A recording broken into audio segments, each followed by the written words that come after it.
There's not much to do in Antarctica except scientific work. You could check out the wildlife, like some cute penguins and seals, and you'd get to see the occasional whale swimming around. Antarctica is one of the biggest lands out there that's only inhabited by scientists and researchers from all over the world. These scientists dug a hole through some pretty thick ice to study the ancient air and how the atmosphere cleans itself. They used a special drill and dug a clean cylindrical hole 450 feet below the surface. Some of this ice can be up to 800,000 years old and is a good indicator of what the climate was like in the past. It's like checking out tree rings to determine how old a certain tree is, except it's more complicated than that. After the effortless digging, they decided to drop some ice to the bottom of the hole to see what would happen next. They heard some really unusual sounds.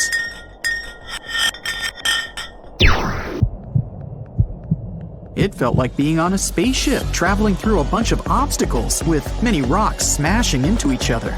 The pitches changed over the quick descent of the block of ice, ranging from high pitch and ending with a low heartbeat-like sound. The scientists were puzzled when they first heard this and dropped some more ice, only to find out that the same type of sounds were being produced, just in different variations.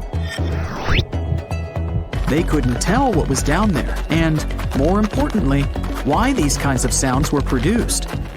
Antarctica boasts quite a few volcanoes, many of which are under super thick sheets of ice. Scientists discovered 91 volcanoes and claimed there could be more, potentially making it the most extensive volcanic region in the world. While they were doing regular scientific research, they came across many unmistakable large cone-shaped figures underground. Some were as deep as 2 miles in the ice. Some of the peaks were over 3,000 feet tall and dozens of miles across. But on the surface, it's as plain as a sheet of paper. They may have dropped that block of ice inside an actual volcano that they were standing on, but it's unlikely. Even though the underground volcano presence was discovered by accident, there's a small chance they were actually standing on one where they had their workstation set up. It's more likely that they worked in an area where studying ancient climates is easier and less dangerous than other places. They collect ice samples and study them in a lab. It's like discovering a prehistoric insect embedded in amber millions of years ago when dinosaurs used to roam the land. But instead of little bugs, scientists study ancient dust, air bubbles, sea salts, volcanic ash, and anything else that may have come from the environment. They can practically tell how the climate was during that time. These ice samples might show that Antarctica's western ice sheet melted when the Earth's climate warmed up. If it did, then it's likely to happen again. That would mean sea levels rising, affecting coastal cities and small remote islands. But scientists aren't sure it's true, despite some evidence to back it up. The process of studying ice samples can take a week or even a year, depending on what they find. They crush or melt the sample bit by bit. And like those tree rings, the deeper the layer, the further we go back in time. In order to study ancient bubbles trapped in ice, researchers have to crush the samples under a vacuum hood to keep the air out while extracting the air and putting it in vials. There are various instruments and devices to study the ice samples, but because it's so sensitive to damage, each measurement must be in a clean room setting so that nothing gets compromised. The scientists have to wear proper bodysuits and many layers of gloves and constantly get ventilated. Even something as tiny and insignificant as a fingerprint can ruin a sample. They look for certain patterns to see changes in the atmosphere's composition and temperature. But dropping a few blocks of ice down a hole wouldn't be so bad. The reason why it made such a peculiar sound is the same reason why a moving car sounds different when it's honking than when it's stationary. The scientific word for it is the Doppler effect. It's an obvious change in the frequency of a wave with respect to an observer who is moving relative to the wave source. The effect doesn't mean the frequency of the sound changes, it just shifts. And this can be said about other types of waves, like water and light. But sound waves are the most popular ones when it comes to the Doppler effect. So, when the scientists dropped the ice block down the bottom of the hole, the sound waves traveled back up and bounced around the narrow tube where they drilled. That's why they got the pew pew sound. Let's not forget that this ice block traveled 450 feet beneath us. Oil ships dig holes in the oceanic crust that go thousands of feet beneath the Earth. The Kola Super Deep Borehole in Russia is the deepest hole ever made by humans. It goes more than 40,000 feet below the surface and took almost 20 years to reach 7.5 miles. Below it is only half the distance to the mantle. In terms of the whole Earth, this very deep hole is literally scratching the surface. This wasn't a hole to dig for oil, and wasn't in the ocean either. The drilling was stopped in 1992 when the engineers found out that the temperatures were 100 degrees Fahrenheit higher than they predicted. And then it was abandoned, and it's just been a barren hole now. But that's the closest we've dug to the center of the planet. The scary thing is that some of the workers on the site could hear voices coming from within. All the way in Yemen, an ancient hole exists in Barhout, in the east of the country in the middle of the desert. It's actually closer to Oman than to the capital Sana'a. This hole has puzzled experts and locals. Unlike the holes in Russia and Antarctica, this wasn't man-made. Or was it? It's been around for many years, and the locals try to steer away from it. They don't even like talking about it, since they claim it brings bad luck to those around it, or to whoever utters its name. They claim it was created as a prison for spirits, but many rule that out. The hole is 98 feet wide and somewhere between 330 to 650 feet deep. You can also hear strange sounds coming from the inside. But according to some scientists, the well has little to no ventilation and barely has any oxygen down there. So it's unlikely that anyone or anything lives down there. The Challenger Deep in the Mariana Trench caught some low-pitched grumble sounds in March of 2016. Some of these grumbles were followed by screeches. They caught these sounds in a span of weeks, using a titanium-encased microphone so that the immense pressure of the lowest point on Earth wouldn't crush it. They had to lower it slowly as well, since it's 1,000 times the atmospheric pressure at sea level. For 23 whole days, the microphone recorded typical sounds of whales passing by and boats sailing across from above, and even rumbles of nearby earthquakes, but they still couldn't determine what caused those initial sounds. The researchers couldn't understand if the noise from the bottom of the Mariana Trench was caused by humans or was natural. They also wanted to know if these sounds affected marine life, like dolphins and whales that rely on echolocation. They still can't figure it out, but scientists estimate that the ocean is about 10 times noisier than it was 50 years ago. With technological developments in shipping, submarines, and underwater construction, the ocean will only get louder with time. Northern lights come with sounds, which nobody talks about. They're usually audible when the auroras are at their most powerful presence. Scientists were always puzzled as to what caused the faint popping and crackling, even though they were very far above us. They used some special microphones and found out that the sounds came just 230 feet above us, which is pretty low. They're caused by electrical charges gaining power in a specific region of the auroras. The electrical charges are disturbed by magnetic storms that fire up the northern lights. As a result, some tiny sparks are released into the atmosphere, causing the faint crackling and popping noise. Alert! Alert! Leave all your things behind and find safety immediately. The southern continent has just erupted. This is not a drill. You see people running around, screaming their heads out. Cars bumping into each other. The whole nation is in panic. You're on the southern coast of Australia, but the sky is black and it stretches further than your eye can see. Your friend in southern India calls you and says the same thing. There's ash in the sky and it's raining down on you. You hear rumbling in the distance, and it isn't even your stomach to blame. Everyone starts running inland. The black clouds swallow up everything in sight. Cars, trees, buildings. You're unable to see anything in front of you. Everyone's confused and scared. A tsunami breaches the shores, covering everything in its path. This is the Great Antarctic Eruption. Antarctica is that big continental desert covered in ice. In fact, it's technically the largest desert in the world. It's also covered with a whole lot of volcanoes, just chilling around.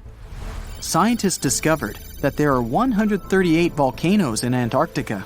91 of which are hidden beneath the icy surface, and 47 on top.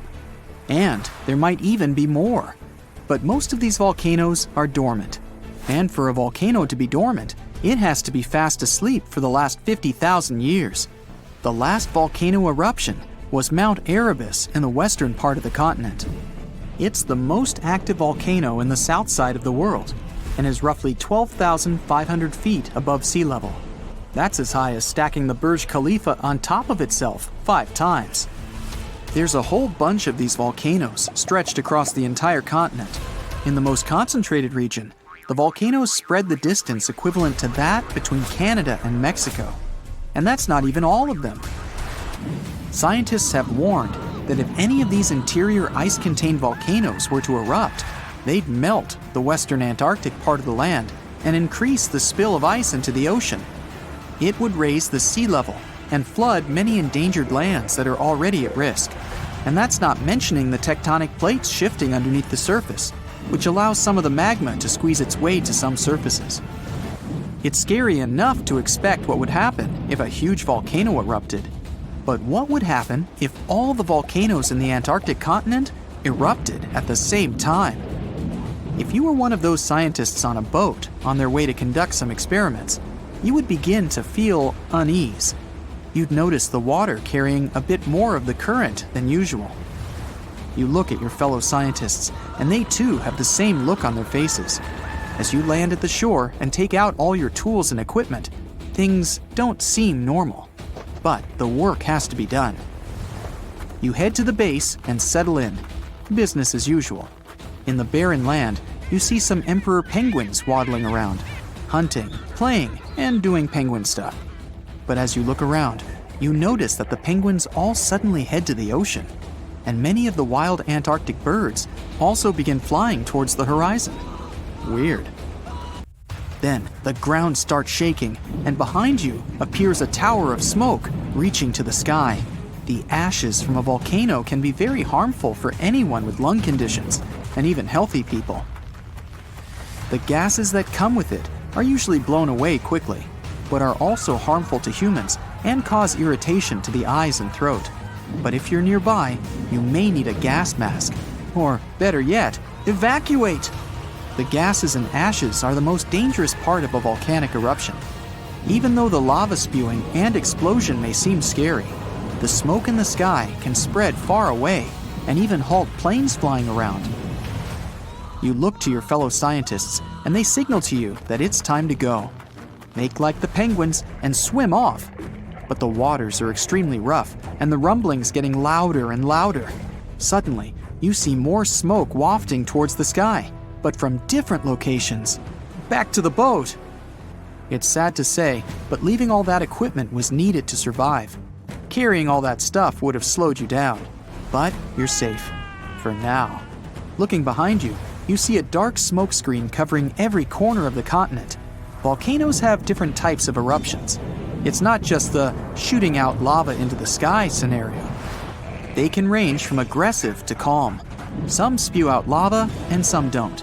This all depends on the environment, the number of gases contained, or if there's any groundwater present, and even the chemistry of the magma. So, chances are you'd be seeing all various types of explosions around you. You're out of Antarctica's mainland, but it's surrounded by lagoons and giant ice caps all around. You're doing your best to maneuver around them. But the ash is falling down all around. The sky is dark as the smoke blocks out the sun. Volcanic ash comes in all sizes and can cause different damage, from as little as lung and eye irritation to smothering vegetation and crops. And that's just the thing. More often than not, these volcanic ashes are extremely thick. They can even collapse the roofing of some buildings if a lot of ash is accumulated. Not to mention blocking roads and compromising aquatic life. And that flash in the sky isn't your imagination. Ash clouds in the sky are so powerful that they create electrical fields that can create lightning storms. And these bad boys can interfere with radio signals and even start fires. Also, these clouds are extremely hot on their own. As if that lava flow isn't enough to start any fires. Oh well. But there are some volcanoes that are explosive. And along with the ashes flying around, there are flying rocks. This overheated rubble comes striking down like meteoroids from the sky and can be pretty dangerous. You see the rocks hit the surrounding ice caps and water around you. As you reach a somewhat safe zone, you see the volcanoes all nicely lined up behind you, spewing all that thick red gooey fire. But the water tide isn't exactly peaceful. Volcanoes near oceans and seas can even cause tsunamis. Great. Submarine earthquakes shake the ocean bottom and produce large, powerful waves. And don't even think about surfing on them. If there are volcanoes spitting out red-hot lava, then why hasn't all the ice in Antarctica melted? The answer lies beneath the Earth's surface. Tectonic plates barely move underneath there. It's pretty safe to say they're stable. So for such a large piece of land, the coldest continent on Earth, the few active volcanoes are insufficient to melt all the ice. The real reason why the ice is melting and water levels are rising is the warm ocean current around Antarctica. But this time, they're all erupting at the same time. With the volcanoes discovered, who knows how many are left underground, covered in ice? And that's the scary part. Some of these volcanoes are hidden so deep beneath the icy surface that they now heat up from the lava spewing out. The ice begins to destabilize everything around. The ice on the ridges begins cracking open little by little. Like giant cans of soda bursting open, lava shoots from the snowy depths, causing enormous cracks in the ground. And then, magma finds its way to the party.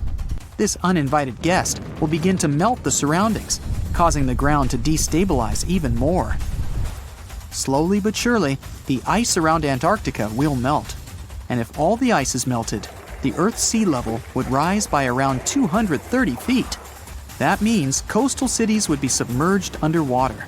The ocean currents would be flipped around, and hurricanes and typhoons would not want to take a break. Marine life would be in danger, and many small islands would completely disappear. And not to mention the smoke in the air that would travel around the world, halting many flights in the southern region. And if the winds were strong enough, the whole world. The economies would flop, and a worldwide panic would begin. Health emergencies all year round. Yeah, a real nice picture. Your geography teacher must have told you there are 7 continents in the world. In 2017, scientists made an announcement that changed this universal truth: the discovery of Zealandia. They called for a change in world maps and provided us with some proof, of course. First off, let's take a look at the ocean floor near New Zealand. The continental shelves of this mysterious continent are chilling at a depth of around 3,280 feet below sea level. The nearby oceanic crust dives even deeper at 9,800 feet below that. All of that is giving us those continent vibes, with varying altitudes from deep below the ocean to the majestic Mount Cook, standing tall at 12,217 feet above sea level. Brave geologists have gone deep down to collect rocks from the ocean floor. They found that unlike the nearby oceanic crust, which is made up of fresh basaltic rocks, the crust around New Zealand is one impressive mix. We're talking granite, limestone, sandstone, and some ancient rock types that are incredibly ancient. All this screams continental crust.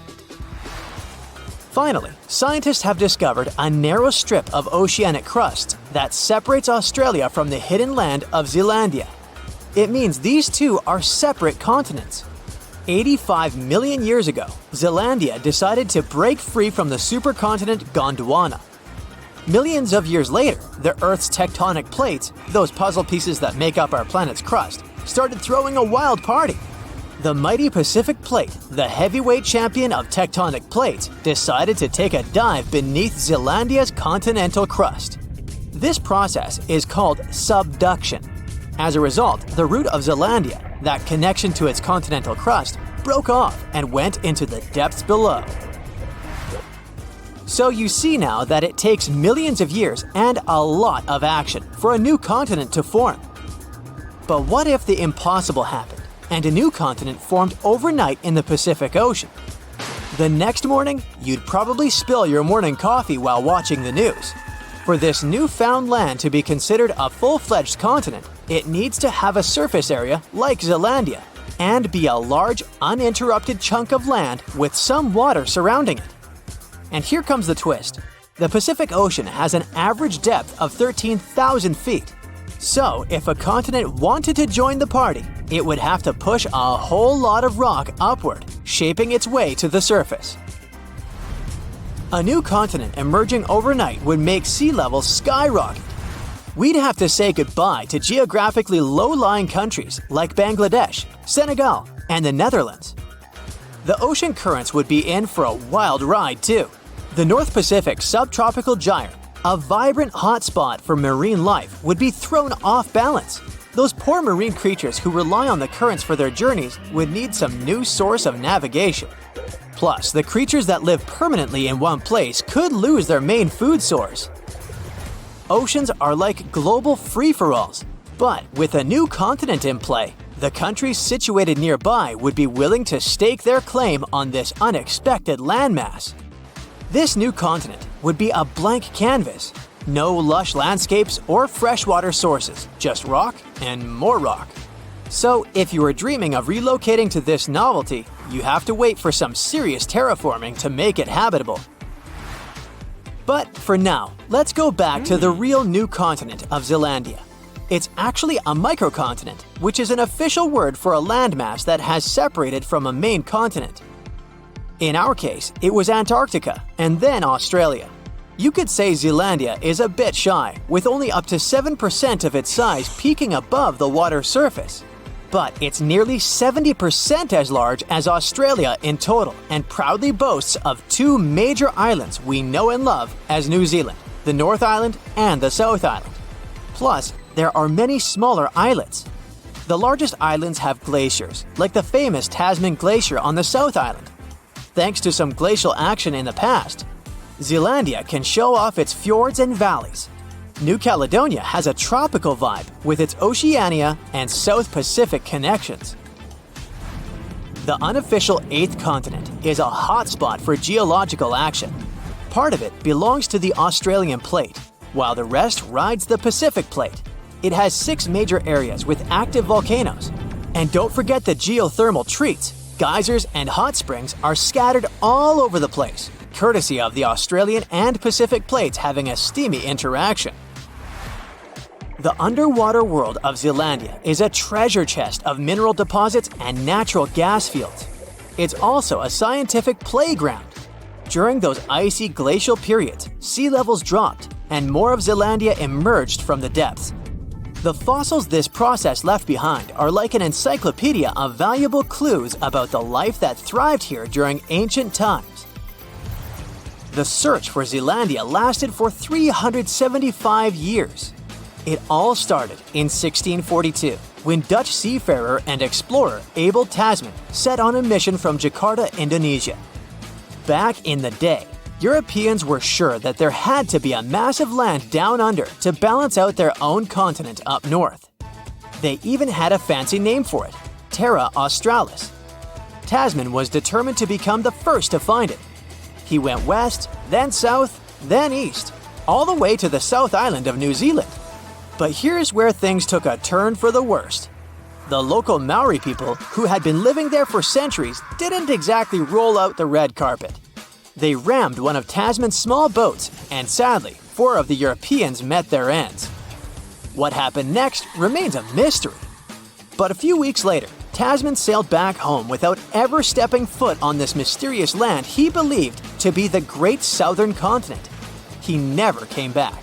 The explorer didn't even realize that he was actually right all along about the existence of a missing continent. And you already know it only became official in 2017. Another lost and found continent isn't hiding in the ocean, but under Europe. It's called the Greater Adria, and it collided with Europe and started to sink under it around 140 million years ago. Today, it lies beneath Italy, Greece, and the Baltics. Its size and even shape match that of Greenland, the world's largest island. Greater Adria is no longer visible, but it left some clues. Parts of it were embedded in the Alps. Other chunks were incorporated into present-day Italy and Croatia on the other side of the Adriatic Sea. Limestone rocks from the former continent started to change once they were under the European landmass. Tremendous heat and pressure spread over tens of millions of years changed their structure. Out goes the limestone, in comes the marble. All the Greek and Roman temples you admired on your summer vacation were constructed using this marble. It was sort of a going-away gift from a long-lost continent. You don't notice this, but our planet never stops moving, and it happens deep beneath our feet. 120 million years ago, Australia and Antarctica were a single piece of land. They went their separate ways, but Antarctica didn't leave empty-handed. Today, there is an oceanic plateau in the Indian Ocean. Long ago, it was connected to another lost continent, the Kerguelen microcontinent. Scientists believe that it made a land bridge between India and Antarctica. To find out what it was like, we can look at a tiny archipelago in the southern Indian Ocean. These islands are all that is left of the ancient landmass. They have a cold climate and feature glaciers because they're so close to Antarctica. But in the past, the climate must have been temperate with plenty of rainfall. The animals and plants would have been similar to those that we find in tropical regions today. The lost continent landscape was probably much like that of New Zealand. Our planet keeps changing, and at some point, all the continents will reconnect with each other, forming one supercontinent again. And maybe then, future humans will wonder, what if our continent broke into pieces tomorrow? In November 1922, a boy walked through the desert mountains of Egypt and discovered some ancient steps carved into the rock. Subsequently, this find became one of the world's largest and most significant archaeological discoveries. This step was part of Tutankhamun's untouched tomb. Archaeologists found about 5,000 ancient objects, including jewelry, fabrics, painted vases, and funeral masks. You've probably seen one of them. It has become one of the most recognizable attributes of ancient Egypt. More than 100 years have passed since then, and now humanity has finally become close to another large-scale discovery, the tomb of Cleopatra. This queen was the last active ruler of the Ptolemaic Kingdom of Egypt, who sat on the throne from 51 to 30 BCE. There are many ancient records about Cleopatra, her reign, and her unusual personality, but until now, no one has discovered the secrets about her passing away in the burial place. So, one archaeologist, Dr. Kathleen Martinez, has been studying ancient records and temples around Alexandria for decades, and concluded that the tomb of the queen should be located under the ancient city of Taposiris Magna, founded in 280 BCE. It was a big city on the northern coast of Egypt, where tens of thousands of people were engaged in trade and industry, and it seems that Dr. Martinez's guesses turned out to be correct. She and a group of archaeologists have discovered a secret underground tunnel near Alexandria, with a length of about 0.8 miles. It was cut into the rock under Taposiris Magna's temple. During further excavations, they found many things that indicate Cleopatra's tomb lies in the tunnel's depths.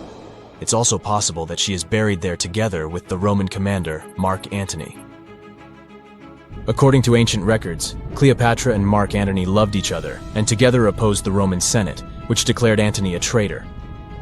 The fact that natural disasters have occurred on the territory of Taposiris Magna for thousands of years can complicate the excavations. Earthquakes and floods destroyed the city and possibly flooded its underground tunnels. But archaeologists hope the ancient tomb remains untouched, and that it hides many treasures and records about the royal life of ancient Egypt during the reign of the last dynasty. There's a chance that excavations will go underwater and in the mud. This will require much time and funding, but archaeologists are sure it's worth it. Anyway, it's too early to say that Cleopatra is really buried there, but scientists have found many things in the tunnel that confirm this, including clay pots, dozens of coins with the image of Cleopatra and Alexander the Great, as well as a bust with the image of the Egyptian queen. Cleopatra is still one of the most popular personalities in Egypt, on an equal footing with Ramesses III and Tutankhamun. She inspired many films, paintings, and books, but what made her so popular? She became famous for her inconsistency. She was a beautiful, intelligent ruler who pulled Egypt out of the crisis and made it a prosperous power. Medieval Arabic texts say she knew chemistry, mathematics, and philosophy, and may have written several scientific books. She knew several languages and had excellent diplomatic skills. At the same time, there are many legends that she was a femme fatale who drove many men crazy. However, there's no evidence that her beauty was incomparable. The image of a stunning model was created by Hollywood when it made several films where famous actresses performed the role of Cleopatra. And the Roman Emperor Octavian, the adopted son of Julius Caesar, specially created the image of Cleopatra as an insidious seductress because he was her enemy. Even though she was born in Egypt, Cleopatra wasn't an Egyptian. Her ancestors were Greeks, among whom was one of the generals of Alexander the Great. However, the people of Egypt loved her. She learned the language and was very sensitive to the traditions of this country. She knew the history, mentality, and customs of ancient Egypt well. She raised the level of its economy and strengthened its status as a world power. Much of this was made possible thanks to her cunning and impressiveness. She loved theatrical performances and lavish celebrations. She knew how to surprise people and put on a show. But behind the exterior image of a luxury lover was an intelligent and calculating ruler. Ancient Egypt was a rich, luxurious country, and Cleopatra did everything to increase its wealth and strengthen its position in the international arena. For example, she was once in conflict with her brother Ptolemy XIII Odd. The queen knew that she wouldn't be able to resist him, so she decided to attract Julius Caesar to their side. The Roman emperor arrived in Alexandria, where Cleopatra wanted to meet him, but Ptolemy knew about her plans and was about to prevent her from coming to Caesar. Then, instead of a rich and noisy arrival, Cleopatra decided to make her visit inconspicuous. She wrapped herself in a carpet or linen bag the emperor's servants carried into Caesar's private chambers. Cleopatra emerged from the carpet and impressed the Roman emperor with her beauty and determination. As a result, they fell in love with each other and became close allies. After some time, she impressed another influential Roman for diplomatic purposes. She arrived to meet Mark Antony on a golden barge with purple sails and silver oars. Cleopatra was dressed in the image of Aphrodite and sat under a magnificent canopy. Her servants dressed like cupids and were blowing her fan and burning incense. But Cleopatra created such a show for a reason. She knew that Antony revered Greek mythology and considered himself the embodiment of Dionysus. As a result, he was so impressed with this woman that he ended up marrying her. Cleopatra defended her crown, strengthened her alliance with Rome, and bore Antony 3 children. In Egypt, they threw big parties and enjoyed wealth with power. However, the relationship of a high-ranking official with the Egyptian queen caused a scandal in Rome. Octavian was Antony's primary opponent in the struggle for power, so he exploited the situation to darken the competitor's reputation. He used propaganda to make Cleopatra an insidious seductress in the eyes of Roman citizens. He accused Antony of succumbing to her charms. The Roman Senate supported Octavian and declared Cleopatra an enemy. In 33 BCE, this conflict reached a high point when Antony's navy clashed with Octavian's fleet. The latter won and forced his enemy to flee to Egypt with Cleopatra.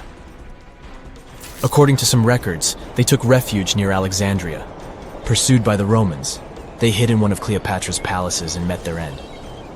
Some legends say that Cleopatra was an expert in poisons. She provoked a venomous snake, a viper or an Egyptian cobra, to bite her. Also, according to another legend, she pricked herself with a poisonous needle. There's a theory that Cleopatra always carried an ampule with poison inside her hairbrush. And when she was cornered, she soaked the needle with this poison and pricked herself. None of this can be said for sure. Scientists are still trying to find out the truth. Perhaps when they reach Cleopatra's tomb, the world will get more answers about her tragic fate. She is considered the last ruler of Egypt. After her passing, Octavian plundered her palaces and temples and returned to Rome, where he became the main emperor.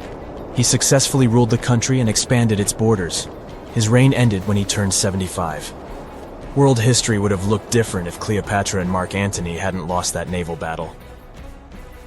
By the way, did you know that more time has passed between Cleopatra's reign and Neil Armstrong's flight to the moon than between the reign of the Egyptian queen and the construction of the Great Pyramid of Giza? Armstrong took a step on the Earth satellite in 1969, 38 years after the birth of Cleopatra. And the construction of the pyramid took place in 2560 BCE. Imagine how long the history of ancient Egypt is. Cleopatra is closer to us in time than to the pyramids.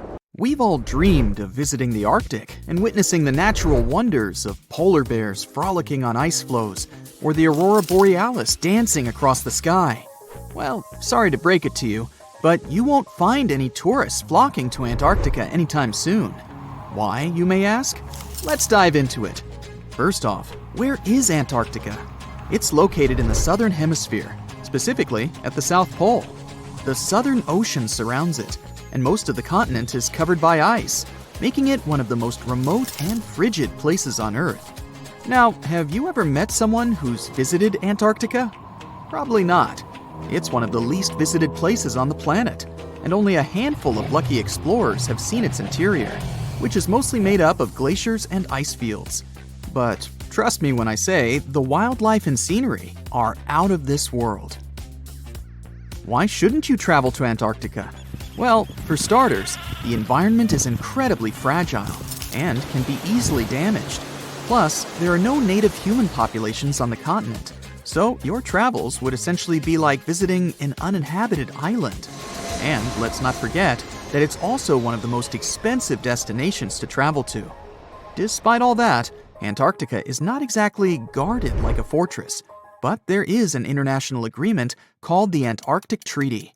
This treaty was negotiated to prevent any unwanted activity on the continent and bans some forms of testing done there by member states. But the primary reason we can't just waltz into Antarctica is that it has a delicate ecosystem that needs protection. The treaty states that Antarctica should be used for peaceful purposes only and should be free from any human activity that could harm the environment. Scientists are still learning about the continent's unique ecosystem, and our activity and machines could disrupt the delicate balance that exists there. If you're still itching to go to Antarctica, getting permission isn't exactly a walk in the park. U.S. citizens, for example, need to complete a special form and send it to the Office of Ocean and Polar Affairs. And once you're there, you'll need to follow some strict guidelines to protect the environment, like not disturbing any wildlife or taking souvenirs like rocks, plants, or animals. Now, technically, can you live in Antarctica? While there are no laws banning people from living there permanently, it's a very inhospitable environment and unsuitable for human habitation. Temperatures can reach -76 degrees Fahrenheit and below, making it nearly impossible for anyone to survive without the proper equipment and experience. Plus, the nearest piece of land is over 1,000 miles away, making any inhabitants completely cut off from the rest of the world. Who knows? Maybe one day we'll get the chance to visit this unique and fascinating continent. But until then, let's admire it from afar. Let's now talk a bit about the discovery of Antarctica. Unlike other places that were already inhabited, Antarctica never had a native human population.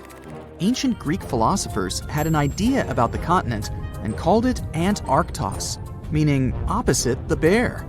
The bears it refers to are not the polar ones though, but rather the Great and Little Bear constellations, which are only observable in the northern hemisphere. As a result, the term signifies the opposite of the land of the bear. Whaling and sealing voyages in the late 1700s and early 1800s would venture further south when rounding Cape Horn at the tip of South America. It was known that going further south often meant stronger winds, but also the risk of hitting floating ice of all sizes and of winds and seas that could prove dangerous to the ship and crew. Captain James Cook was the first to cross the Antarctic Circle on January 17, 1773, in the Ross Sea region. He reached a point further north a year later, and though he didn't sight land, he came to within 50 miles and saw deposits of rock held in icebergs, indicating that a more southerly land existed. The first sighting of Antarctica is widely acknowledged to have taken place in January of 1820, during the voyage of 2 ships under the command of Captain Fabian Gottlieb von Bellingshausen as part of a 2-year exploratory expedition around the world to discover new lands. The captain's ships were the first to have crossed the Antarctic Circle since Cook. The first undisputed landing on Antarctica didn't happen until much later, on January 24, 1895, at Cape Adare during the whaling voyage of the ship Antarctic, led by Henrik Bull. A small boat with 6 or possibly 7 men on board rowed ashore during calm conditions. You might not believe it, but Antarctica is actually a desert. With all that ice, you'd think it'd be like a winter wonderland with snowball fights and hot cocoa all day long. When we think of deserts, we picture camels and cacti and people struggling to find water. But in Antarctica, it's a whole different story. The struggle isn't to find water, it's to find anything that's not covered in ice. And the average rainfall has been just over 0.4 inches in the past 30 years. That's like a few drops of rain compared to what we're used to. So technically, it's not the dunes or sizzling heat that makes a desert, well, a desert. It's the lack of precipitation. But don't worry, if you ever find yourself lost in Antarctica, you won't have to worry about getting thirsty. Just make sure you bring a jacket and some mittens, because it's cold enough to make you into a popsicle. Not only is Antarctica one of the driest places on Earth, but it's also the coldest, the windiest, and the highest. Talk about overachieving. The penguins and scientists down in Antarctica have at times found themselves in a bit of a pickle when it comes to time. You see, unlike the rest of us on this big blue planet, there is no Antarctica time zone. All the lines of longitude meet at a single point at the South Pole, making it a bit of a head-scratcher when trying to figure out what time it is. Now, you might be thinking, but how do the scientists and researchers keep track of time down there? Good question. They typically stick to the time zone of the country they departed from. However, with stations from all over the world on the Antarctic Peninsula, things can get a little wacky. Imagine trying to coordinate with your neighboring countries without accidentally waking them up in the middle of the night. You might think that not much could survive in a place where the temperature is extremely cold, the sun barely shows up, and the wind could blow you away faster than a tumbleweed. Well, as in many places on Earth, life found a way in Antarctica too. Believe it or not, this frozen continent is buzzing with activity. It's home to billions of krill, which in turn attract lots of seals and more penguins than you can shake a fish at. But don't let their cute and cuddly appearance fool you. Penguins are the ultimate swimmers, with streamlined bodies that would make Olympic medal winners jealous. They come ashore to breed and chill, but their real talent is stealing pebbles from each other and forming mathematically precise huddles to stay warm. Antarctica is also home to the largest species of penguin on Earth. It's called the emperor penguin. Sure, these creatures are flightless birds, but that doesn't mean they can't jump. In fact, some of them can leap up to 120 inches. And let's not forget about the seals. With their furry bodies and special songs, these marine mammals are protected by the Antarctic Treaty, and they're thriving in the cool waters of the Southern Ocean too. But the real stars of the show are the whales. During the Antarctic summer, these huge creatures show up in droves to chow down on the abundant krill. It's indeed like a whale buffet down there. We're in Siberia. It's so cold here that freezing gusts of wind are burning your face. All that white snow seems to be blinding you. This place resembles Antarctica because of the permafrost. Recently, a group of scientists researched one of the local rivers. With the help of a drilling rig, they extracted several samples of frozen soil. The scientists were shocked to find living creatures inside the ice. Later in the laboratory, they realized that the creatures were microscopic multicelled organisms known as deltoid rotifers. These creatures looked like little worms. Scientists knew that these worms could live in frozen conditions for up to 10 years. But the age of the rotifers found in the ice was about 24,000 years. And after defrosting, they began to reproduce, as if they had been sleeping for several hours, not thousands of years. Further analysis showed that these organisms could stay frozen for hundreds of thousands of years. The rotifers might have lived during the time when people didn't invent the wheel yet. And this isn't their only superpower. Deloid rotifers are among the most radioactively resistant animals on Earth. They can survive in places where there's no oxygen and water. They can also stay alive in areas with high acidity and can live without food and water for a long time. By the way, these are not the only creatures that are known for living for thousands of years. Particular types of moss and some microorganisms are also almost immortal. Nematodes, also called roundworms, are some of the most adaptive varieties of worms in the world. Imagine the Eiffel Tower standing tall and proud. And now, let's make it 10 times higher and place it underground. Exactly at this depth, many thousands of feet under the surface, scientists discovered these creatures. There's no sunlight and almost no air in this place. And since it's much closer to Earth's core than the surface of our planet, the temperature here is higher than in the middle of the hottest desert. Millions of tons of soil above create insane pressure. But all this couldn't prevent life from developing here. When roundworms run out of air, food, or when the temperature becomes too high, they get into a unique state of stasis, or deep hibernation. In this mode, the worm's metabolism slows down, and almost all the processes in their bodies stop. The creatures can sleep for a very long time, and only wake up when the environment becomes more livable. By the way, you don't have to go so deep underground to find these creatures. Nematodes are found all over the world. They can live in hot springs, deserts, high in the mountains, among the harsh ices of Antarctica, or inside animals and humans. Our next invulnerable creatures are tardigrades, also known as water bears. These are microscopic, 8-legged invertebrates closely related to arthropods. It's impossible to see them with the unaided eye. But a conventional microscope will allow you to see tardigrades in detail. They look like minuscule bears.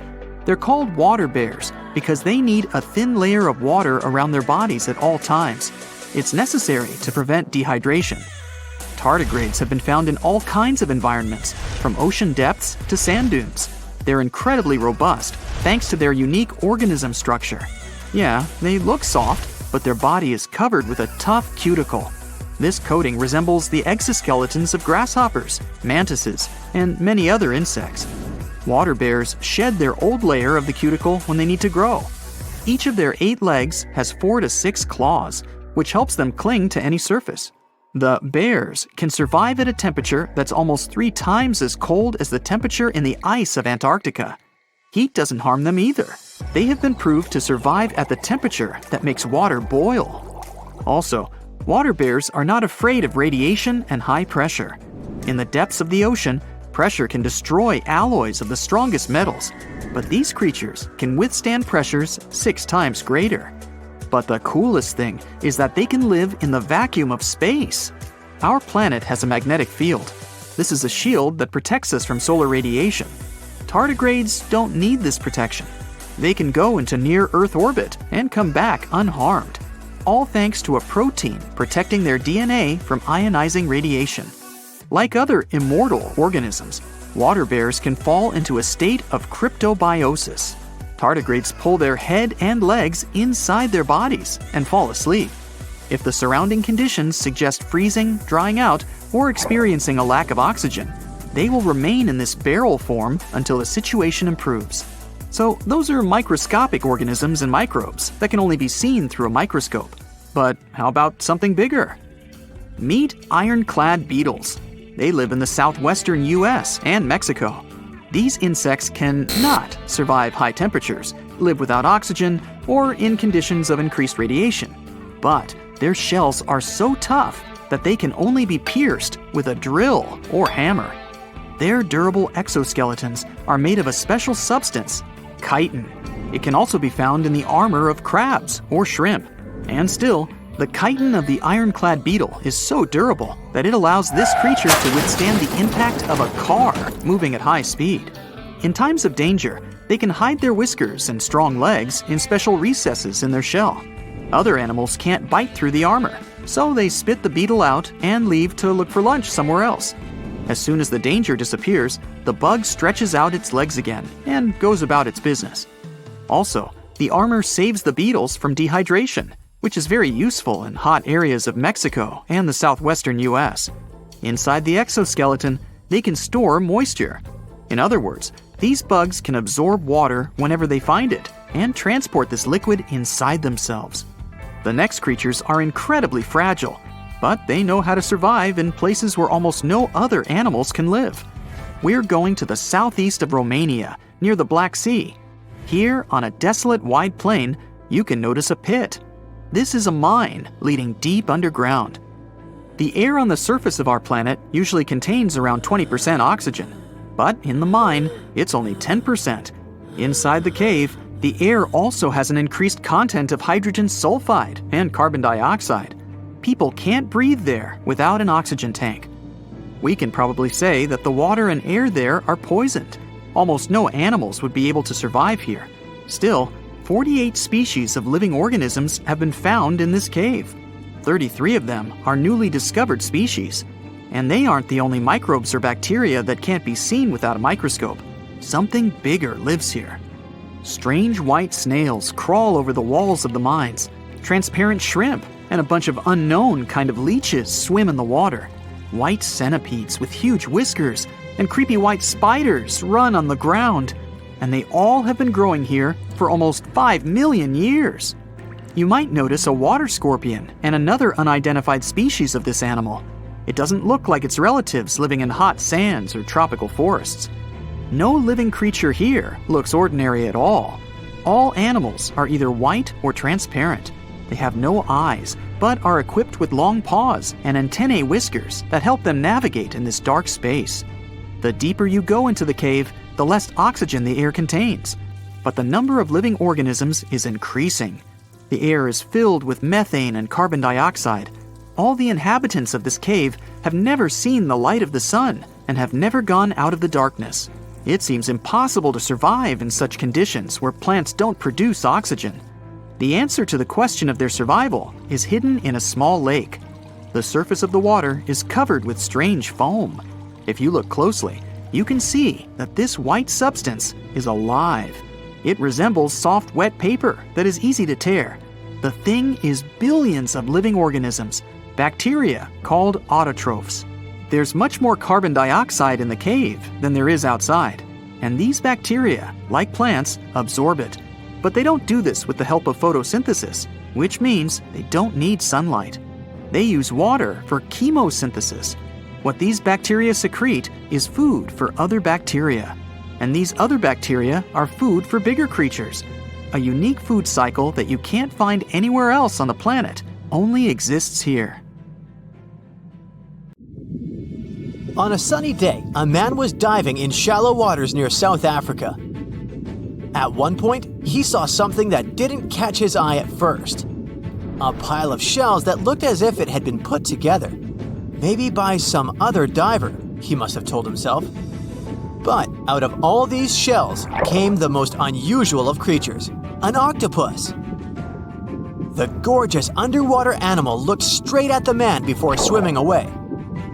Impressed by his new acquaintance, the diver started visiting the octopus every day. He watched it use shells and seaweed to protect itself and learned how it hunted and cared for its eggs. All these encounters became the basis for a now famous documentary. In the movie, the diver wanted to study the relationship between a wild octopus and its observer. Initially, the octopus was a bit too shy to let the man get close. But over time, it began to trust him and even explored his body. At one point, the octopus even rested on the diver's chest. The man soon began to look at the underwater creature as his octopus friend. Sure, the documentary did make it look like a true friendship, but that was most likely because of all the close-ups and eerie music. But you can't really know what the octopus is thinking. Maybe what looks like tenderness is just curiosity or confusion. Maybe an apparent hug is really just a defense mechanism. Some people may love octopuses, but can they really be friends with a human? Until they learn to talk, I guess we'll never know. That doesn't make an octopus less of an interesting creature, though. Apart from those quirky sets of tentacles, obviously, octopuses have another characteristic that sets them apart from other sea creatures. A recent study that involved studying the footage of octopuses living underwater shows that they sometimes develop this unusual behavior. They seem to throw things at each other on purpose. It can be anything from dirt from the bottom of the sea to shells or rocks. Octopuses are known to be solitary creatures, so when something or someone, like an underwater camera person, gets too close to them, they might lash out. Just as we have yet to discover the limits of our galaxies and constellations, we know very little about the bottom of the sea. It's one of the reasons why we find it so hard to explain the behavior of some underwater creatures. The truth is, we don't have good enough technology able to deal with harsh conditions and a limited amount of light underwater. You might have asked yourself at one point, what's the deepest part of the ocean? It's called the Mariana Trench. We don't really know exactly how deep this giant hole is, since it's too difficult to measure, but it's somewhere around 6.8 miles deep and 5 times longer than the Grand Canyon. This massive underwater trench was first studied back in 1875 with the help of a weighted rope. Back in 2012, a Canadian film director reached the bottom of the trench in a submersible vessel called the Deep Sea Challenger. Some of the most bizarre creatures on the planet were discovered here, including the Dumbo octopus, the sea cucumber, and the goblin shark. The Mariana Trench got its name from the nearby Mariana Islands, which were named Las Marianas in honor of Spanish Queen Mariana of Austria. The Mariana Trench might be the deepest part of the ocean that we know of. But one other mysterious phenomenon that's interesting for researchers is called phantom bottoms. In the late 1940s, when the sonar became standard equipment, ships and submarines noticed unexpected signals coming from the ocean. Those signals came from areas where no seafloor was supposed to exist. What's even more mysterious is that this fake seafloor appeared to move. One researcher at Scripps University found out that these phantom bottoms showing on maps were indeed alive. They were made out of a layer of jellyfish, shrimps, and other deep-sea creatures. The reason why they move is that they rise to the surface at night to feed. To top it all off, even the way these creatures move is kinda calculated. They don't just move randomly, but seem to gather together by species. We used to believe underwater animals behave this way only to avoid being caught by predators. It's a mystery to scientists why they group in the same way to form a fake seabed. Our curiosity about the deep waters doesn't stop at the seafloor. If you went on a vacation to the beach when you were young, you probably remember the fun of digging in the sand. As the hole got deeper, you may have asked yourself, could I dig all the way to the other side of the Earth? None of us have ever found out. Our parents took us home when it got dark and chilly. Scientists are more reasonable when it comes to this subject. For starters, they know the best place to start digging would be underwater, since those regions are already deeper than what we can find on land. They also do not have the ambition to drill a tunnel through Earth. It's not even possible. That's mostly because of the extreme heat and pressure inside our planet. Even if we could technically dig a tunnel, it would not be safe to travel through it. However, reaching the mantle and retrieving a sample would be a huge scientific achievement, similar to landing on the moon. What we live on is called Earth's crust. Underneath it, there are other layers called the mantle, outer core, and inner core. Researchers have been trying to drill into Earth's mantle since the 1960s, but they haven't succeeded. Some failed due to technical issues, and others were unlucky and chose the wrong places to drill. Our planet's mantle is made of molten rock. Wouldn't that be dangerous if we ever reached it? Scientists say we have nothing to worry about, though. If and when the drillers eventually pierce through the crust underwater, hot molten rock won't pop up the hole and spill onto the seafloor like it would during a volcanic eruption. Mantle rocks aren't solid, sure, but they move slowly, at the same speed as your fingernails grow. Another of those famous deep-sea mysteries is that of the 1997 bloop. You heard that right. I'm talking about a weird sound that seemed to come from deep under the waves.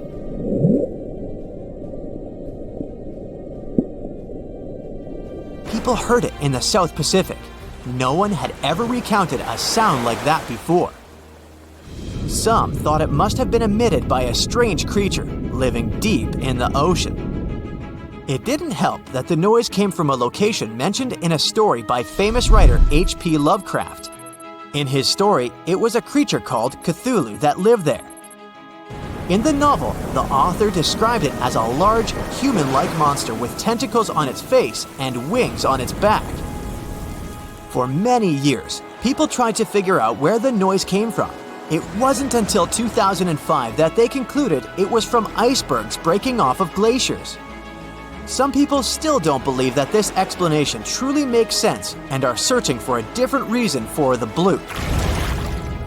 If creatures living outside of our planet ever decided to come to visit, you wouldn't expect them to go straight to the bottom of the sea, right? Well, some people claim there's a sort of spaceship on the ocean floor, discovered in 2011. It's basically an oval-shaped object located on the bottom of the Baltic Sea. In 2012, a team of divers explored the anomaly and found what appeared to be a staircase and other structures on its surface. This only added to the belief that the large object had been made by someone and wasn't just a natural phenomenon. Even more bizarre, close to the unidentified anomaly, the explorers' electrical equipment, like sonar instruments and satellite phones, started to malfunction. Some scientists believe it just to be a glacial deposit or some other natural formation, but they still don't know for sure what it is. Back in 2018, the biggest active underwater eruption ever happened, at least the one that we could officially record. Scientists followed earthquakes that struck the area in the western Indian Ocean off Madagascar. Between 2018 and 2021, over 11,000 earthquakes struck a small island called Mayan between Madagascar and Mozambique. The strongest one had a magnitude of 5.9. Until then, this area had been pretty peaceful. There had only been 2 earthquakes recorded over 50 years. Along with regular earthquakes, there were also some unusual seismic hums, like earthquakes at pretty low frequencies, forming deep underground. People couldn't feel those hums at the surface, but researchers around the world discovered them and realized they were related to volcanic activity no one actually noticed coming. Something strange happened. That underwater eruption created a giant skyscraper-sized volcano. This new underwater volcano turned out to be around 1.5 times the height of One World Trade Center in New York, and almost 10 times bigger than the Statue of Liberty. The area where it appeared had been explored in 2014, but it was almost flat, peaceful, and empty back then. Now, there is an actual volcano nearly 8,500 feet below sea level. The volcano gets its magma from a super profound reservoir located nearly 34 miles underground. It's the deepest reservoir of volcanic magma that we know about. The Earth has layers, and the middle one is kinda chunky. It's very much like peanut caramel filling many chocolates have. Research shows there are probably hunks of oceanic crust deep inside the Earth's liquid mantle. They're stuck there, creating large lumps in something that was supposed to be a smooth layer. Our planet has a rigid outer layer. It includes a hot upper mantle and cracked crust. The hot mantle moves and churns all the time, making the crust at the surface move too. This way, the oceanic crust dives into the depths and makes huge magma plumes go up toward the planet's surface. Scientists even found an ancient piece of the Pacific Ocean hundreds of miles underneath China. Those are the old remains of the Pacific seabed from long ago, and they were pulled downward below Earth's surface into the mantle transition zone. This rocky slab that used to be at the bottom of the ocean is made of the crust and some solid parts of the upper mantle. Most of the volcanic activity on our planet happens where we don't even see it, under the surface of the ocean. About 70% of all volcanic activity happens in the oceans, and mostly in the area of the South Pacific, with over 1,100 volcanoes squeezed into that area. Coastal cliffs, mountain changes, soils, and sediments that line valleys. These are only a small portion of the rocks on our planet. Oceans hide so much more deep down below the Earth's surface. In between the Earth's surface and its core is the mantle. It's a warm, thick layer of rock that moves and flows constantly. Some hundreds of miles below, there's a place where diamonds grow. As they form, they go through high temperatures and pressure, after which they eventually freeze. That way, when they arrive at the surface, scientists can explore their structure, find out how they formed, and understand better what's going on in the depths of our planet. Thanks to diamonds, they realized the mantle was very wet, and it possibly contained much more water than all the oceans on Earth. Our planet is eating up its own oceans. As its tectonic plates move, dive, and go beneath one another, they drag huge amounts of water into the Earth's interior. The water beneath the surface of our planet can help with developing magma and lubricate faults, which actually makes earthquakes more likely to happen. Water is actually stored in the minerals. It gets incorporated into the planet's crust when new oceanic plates form. They go through the process of bending and cracking as they grind under other plates, and huge amounts of water then go deep into the crust and mantle. Scientists research an area that's 18 miles under the surface. They realize these zones pull 3 billion teragrams, which is more than 2 billion pounds. Any ocean is like a whole new world. There are incredible sceneries below the surface, magnificent waterfalls, lakes, and rivers.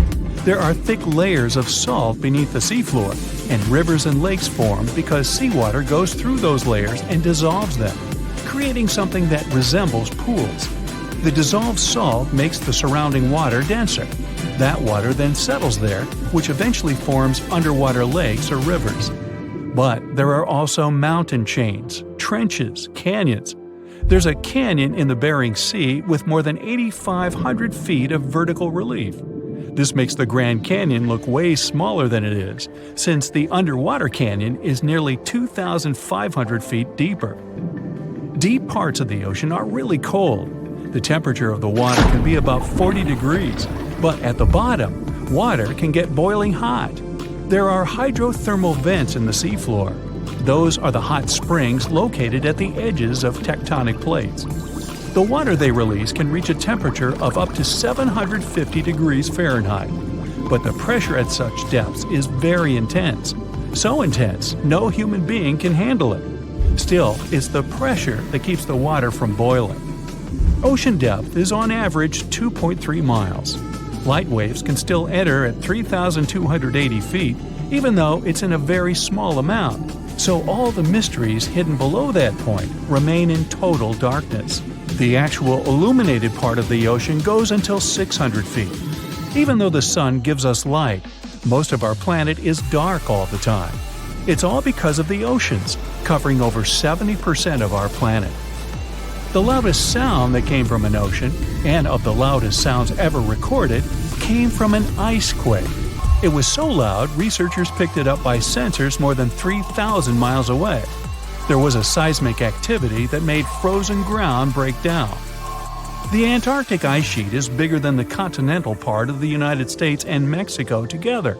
A big iceberg from Antarctica holds over 20 billion gallons of water, which could make a 5-year water supply for 1 million people. Humans can generally drink sea ice, although we can't drink seawater.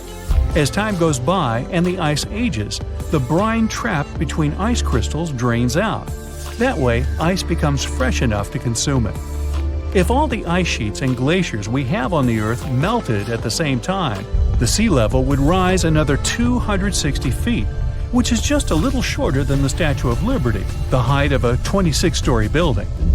Clams lived long enough to tell us more about oceans past. Ancient mollusks can live for more than 500 years. To learn more about a tree, you can use its rings to see how old it is. To learn how old a mollusk is, you can examine its rings within the shell and tell. This is also how scientists get information about the ocean, climate, and whatsoever. Clams can help take a look at what happened about 1,000 years ago. The Earth doesn't have 4 but 5 oceans now. The new one, called the Southern Ocean, was officially recognized only a few months ago. It borders the Atlantic, Pacific, and Indian Oceans, so scientists couldn't agree if it's really a new ocean or just part of the colder regions of these 3. We don't only divide oceans on maps. Each has different conditions for unique marine species. For example, the Southern Ocean has leopard seals, orcas, minke whales, emperor penguins, and other animals that live in cold, icy seas. It's also home to krill, small creatures that look like shrimp and are food for many bigger animals that live there. Life on our planet started about 3.5 billion years ago. I wasn't around then. It's still a mystery how and when exactly, but some theories say life could have first emerged in the depths of the ocean. A few years ago, scientists found microscopic tubes and filaments within rocks formed about 4 billion years ago. These rocks are fragments of ancient oceanic crust. Also, these tiny tubes and filaments are similar to microbes that can still be found on hydrothermal vents in deep parts of the ocean. The idea is these living cells found conditions to stay alive in tiny rocky pores inside the chimneys of those vents and started the amazing adventure of the evolution of life on our planet. Do you know that NASA explores not only stars, planets, galaxies, or black holes? Hard to believe, but yes. The agency also works on discoveries here on our home planet Earth. So what has NASA recently discovered? Is there life under the ice? While they were analyzing data recently, they discovered something unbelievable hiding under Antarctica's ice. And this discovery not only changes everything we know about the whole water system of the Earth, but it may also help with research about life in space. Humankind's existence might depend on understanding Antarctica and its secrets. So, the recent discoveries reveal vital information about our survival.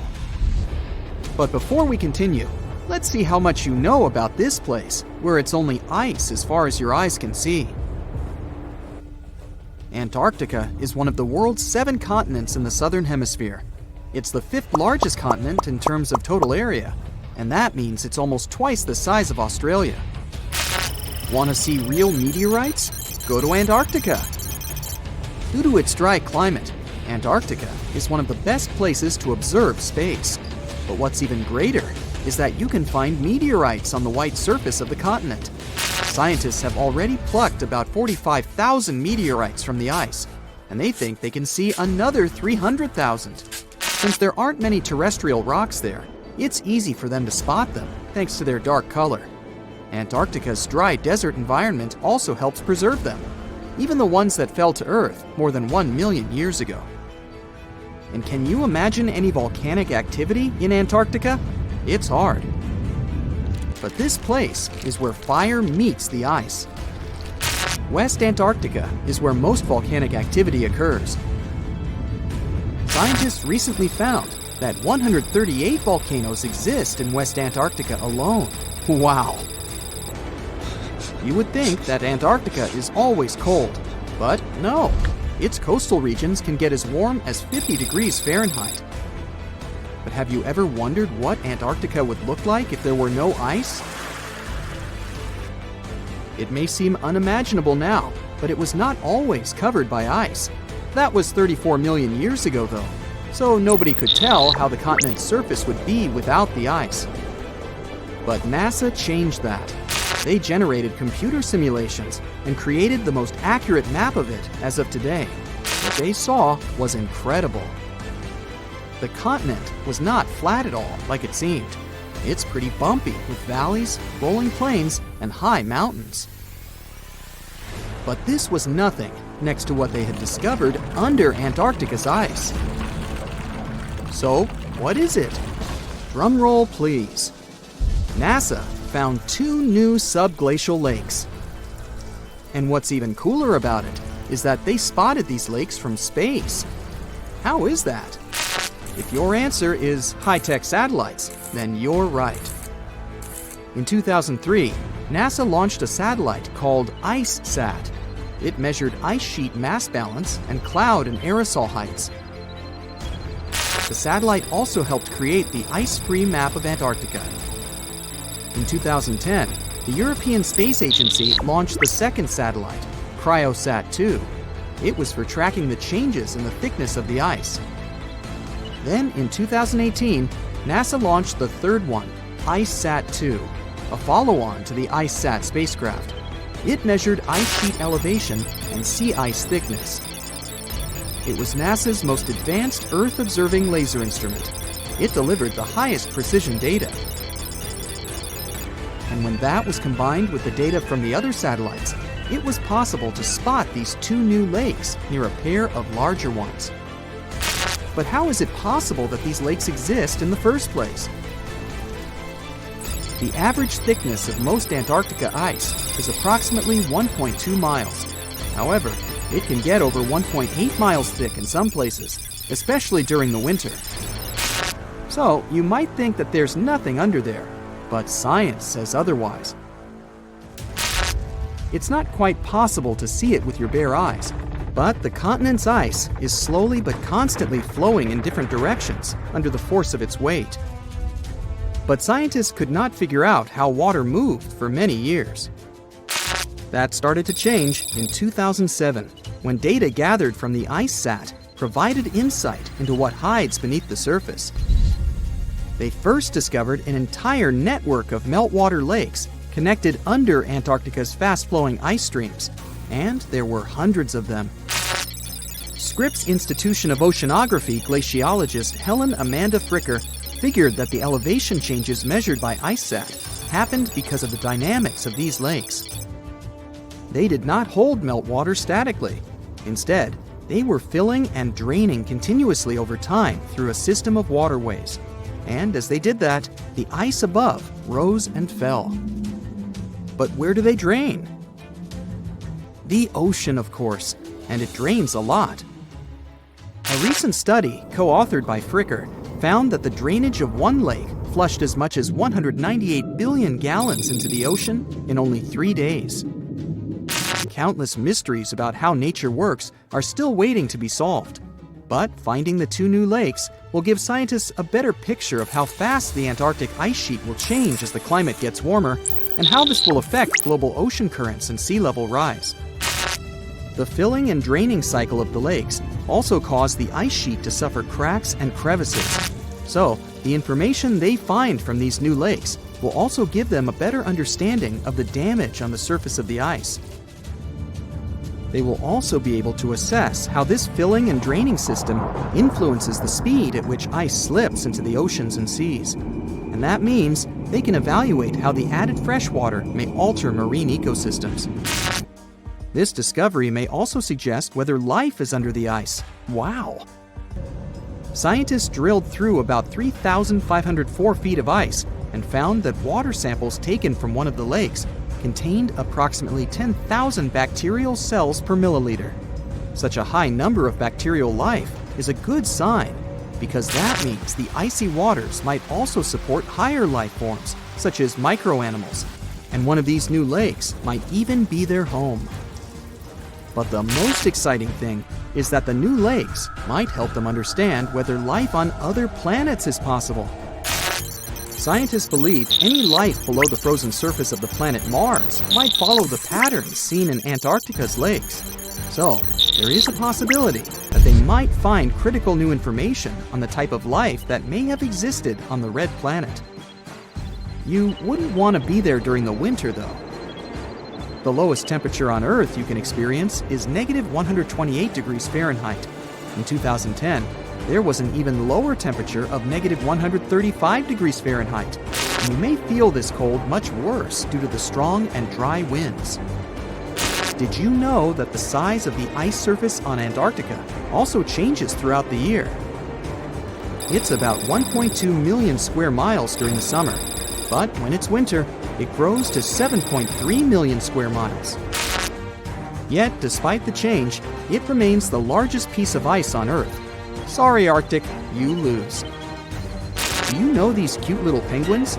Consider these animals the locals, because there is no native population in Antarctica. It's a no man's land, because no single country owns it. But do you know who really owns it? 5 different species of penguins, seals, and killer whales. Ha ha. Despite the continent's harsh conditions, you can visit it as a tourist for fishing and research purposes. Around 5,000 people reside on the continent during summer at research stations.